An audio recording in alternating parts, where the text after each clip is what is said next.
ପଚାରିବି ଉତ୍ତର ଦେବ। ତଳେ ଦେଇଥିବା କେତୋଟି କଥା କୁହାଯାଇଛି ସେଥିରୁ ଯୋଉଟା ଠିକ୍ ପସନ୍ଦ ଲାଗୁଛି ଠିକ୍ ଚିହ୍ନ, ଯୋଉଟା ପସନ୍ଦ ଲାଗୁଛି ଭୁଲ ଚିହ୍ନ। ଘରର ଚାରିପାଖରେ ଥିବା ଅଳିଆ ଗୁଡ଼ିକୁ ସଫା କରିବା। ଠିକ୍। ଅଳିଆ ଗୁଡ଼ିକୁ ଘର ନିକଟରେ ଗଦା କରିବା। ଭୁଲ। ଘରଠାରୁ ଦୂରରେ ଅଳିଆ ଗୁଡ଼ିକ ପୋତି ଦେବା। ଅଳିଆ ଗୁଡ଼ିକ ରାସ୍ତା କଡ଼ରେ ଫୋପାଡ଼ି ଦେବା।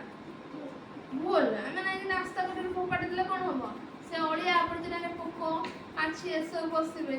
ମାଛି ମଶା ଏଗୁଡ଼ାକ ସବୁ କ'ଣ କୀଟପତଙ୍ଗ ଜନ୍ମ ନେବେ। ତ ଏଠି ଦିଟା ଛବି ଦେଖୁଛ, ତମକୁ କୋଉଟା ଭଲ ଲାଗୁଛି? ଏଟା ଭଲ ଲାଗୁଛି। କାହିଁକି ଭଲ ଲାଗୁଛି? ସବୁ ଜିନିଷ ଗୁଡ଼ାକ କ'ଣ ସଜାଡ଼ିକି ରଖାଯାଇଛି, କାରଣ ଘରଟା କେମିତି ସୁନ୍ଦର ଦିଶେ, ଘରଟା ସଜାଡ଼ି ରହିଲେ ସୁନ୍ଦର ଦିଶେ। ଏଠି କ'ଣ କରାଯାଇଛି? ସବୁ ଜିନିଷ ଏପଟ ସେପଟ ହେଇକି ପଡ଼ିଛି, ତ ସେଥିପାଇଁ ଭଲ ଲାଗୁନି। ତ କହିଛି ତୁମ ଘର ଓ ବିଦ୍ୟାଳୟରେ କେଉଁ ସମୟରେ ସଫା କରାଯାଏ? ତୁମ ଘର ବିଦ୍ୟାଳୟରେ କୋଉ ସମୟରେ ସଫା କରାଯାଏ? ସକାଳେ ଯୋଉ ଯାଅ, ସକାଳେ ଯାଅ ହଉଛି କ'ଣ କର? ଘାସ ଉପାଡ଼, ଆଉ ସବୁ ଯେତିକି ଆମର କାଗଜ ଟୁକୁରା କାଗଜ ଯାହା ସବୁ ଅଳିଆ ଆବର୍ଜନା ପଡ଼ିଥାଏ ସବୁ ସଫା କରୁ, ତାପରେ ପ୍ରାର୍ଥନା କର। ବୁଝିଲ? ସେମିତି ଘରେ ଆମର ସକାଳୁ ସନ୍ଧ୍ୟା ସବୁବେଳେ ଆମର କ'ଣ ହୁଏ? ଘର ସଫା କରାଯାଏ। ବୁଝିଲ? ଦେଖି ଘର ଓ ଘର ଚାରିପାଖ ଅସନା ହେଲେ ତୁମର କ'ଣ କ୍ଷତି ହେବ?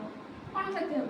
ଯଦି ଆମ ଘର ଚାରିପାଖ ସବୁ ଅସନା ହେବ, ତାହେଲେ ମଶା ମାଛି ଏମିତି କ୍ଷତିକାରକ କୀଟ ଗୁଡ଼ାକ ଜନ୍ମ ନେବେ, ଯାହାଦ୍ୱାରା ମଶା ମାଛି ଦ୍ୱାରା ମଶା ଦ୍ୱାରା ଆମକୁ ବିଭିନ୍ନ ପ୍ରକାର ଡେଙ୍ଗୁ ଜ୍ୱର, ଆମର ମ୍ୟାଲେରିଆ ଏସବୁ ହୁଏ। ମାଛି ଦ୍ୱାରା ଆମର ହଇଜା, ଝାଡ଼ା ବାନ୍ତି, କାମଳ, ଟାଇଫଏଡ୍ ଏସବୁ ହୁଏ। ତ ଆମେ କ'ଣ କରିବା? ଯେତେ ଘର ଆଉ ଘର ଚାରିପାଖ କ'ଣ କରିବା? ସବୁ ଆମେ କ'ଣ ସଫା ସୁତୁରା ରଖିବା, ଅସନା କରିବାନି। ତମେ ଯଦି କଦଳୀ ଖାଉଥିବ ତା ଚୋପାକୁ କ'ଣ ନେଇ ପକେଇବ? ଡଷ୍ଟବିନରେ ପକେଇବ ନା ବାହାରେ ପକେଇବ? ଡଷ୍ଟବିନରେ ପକେଇବ। ଦେଖ ହେଲା। ହଁ।